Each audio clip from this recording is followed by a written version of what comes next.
Como cuidar de suculentas? Quantas vezes regar? Sol ou sombra? As suculentas são plantas conhecidas por sua fácil manutenção e por serem agradáveis para iniciantes no mundo da jardinagem. A utilização de uma adubação mediada, vaso de tamanho adequado e quantidade de água e sol ideais são determinantes para o desenvolvimento dos exemplares. Como começar a cuidar de uma suculenta? Para quem está começando, é muito importante entender que as suculentas possuem essa denominação exatamente por armazenar água dentro das folhas, mas que variam muito nos cuidados.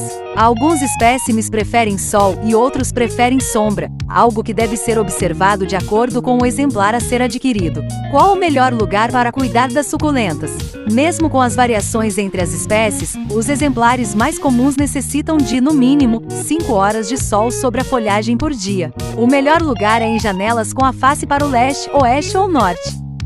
Para apartamentos que possuem a face para o sul, opte por suculentas de sombra e deixe-as o mais perto possível da janela. Quantas vezes regar uma suculenta? O ideal é sempre verificar o substrato. Ele precisa estar completamente seco antes de ser regado novamente. Caso o vaso tenha furos e o substrato seja composto por materiais drenáveis, o ideal é regar a planta até que a água escorra pelo fundo. Para substratos com partículas menores, é melhor regar com menos água para evitar o apodrecimento das raízes. Como cuidar da suculenta em vaso? Para os vasos, a maior recomendação é que tenha furos para evitar o apodrecimento das raízes e que não sejam utilizadas tigelas ou vidros. As suculentas não são exigentes com adubação e aguentam 6 meses sem adubos. Como saber se a suculenta é de sol ou sombra?